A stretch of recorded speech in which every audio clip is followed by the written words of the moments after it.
and shit just got real.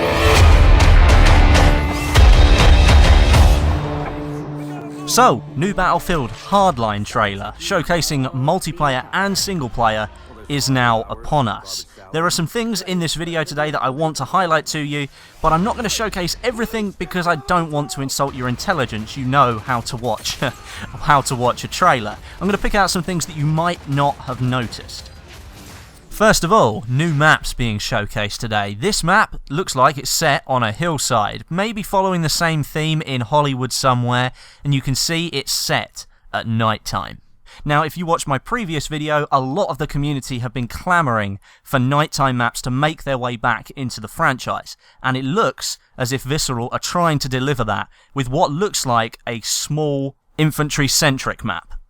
There looks to be 3 or 4 main buildings on the map. Obviously, the central one with the swimming pool is likely where most of the battle is going to take place. I can imagine spawns being either side of that main building. If we take a closer look at the battle going on inside this building, you can see micro-destruction from this screenshot. This is something that we've seen all the way through Battlefield 3 and Battlefield 4, but was never really focused on unless we're talking about the Close Quarters DLC from Battlefield 3. That showcased really how well micro-destruction works within the Frostbite engine. And judging from what we can see here and the Close Quarters infantry combat we're going to see inside buildings, I can imagine the micro-destruction is going to be pretty insane on this map. Next up, Levolution. The front of this building has just completely collapsed. It looks as if that's the swimming pool area that we saw in the first screenshot.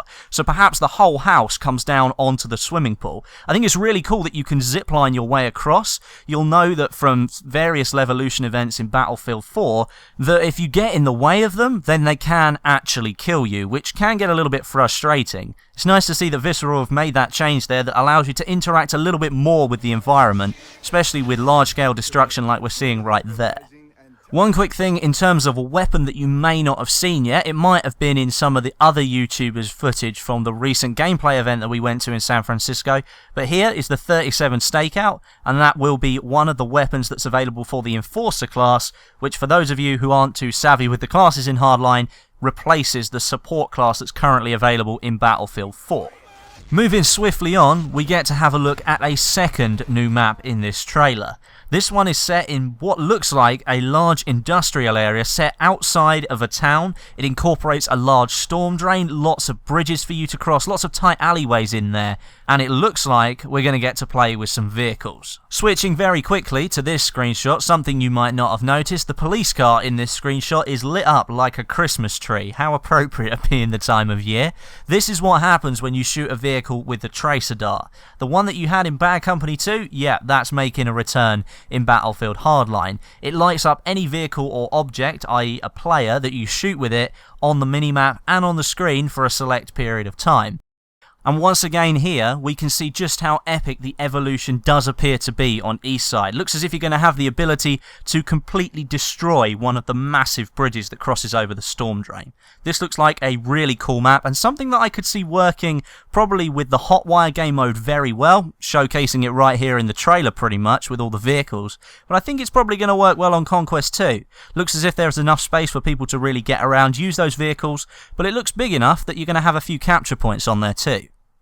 I think this trailer, more than any of the others before that we've seen for Hardline so far, really does showcase just how this game is going to play.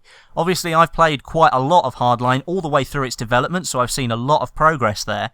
And I have to say, this does now showcase just what I remember playing when I went over to San Francisco a couple of months ago. The game has actually come forward since then. There are some things on the screen that I mentioned that have changed, some things that I weren't expecting to be in there. But overall, with the second beta not being too far away, rumoured to be in 2015 currently, this is probably what you're going to be expecting to play when that beta comes out. Look at the gameplay that we're seeing right here, because obviously there is in-game shots here. This is what I think you're most likely going to be playing in the second beta that's hopefully coming soon. But those are some of the things that I picked out, and I'm pretty sure there's plenty more things that you've noticed too, so make sure you leave a comment down below today, and we can have a good discussion about this most recent Hardline trailer. I will leave a link in the description to the full trailer, so you can watch it all the way through. I think it was a really good trailer, and in part was actually worked on by DICE Stockholm as well, which is really cool. They worked on the last Hotwire trailer too.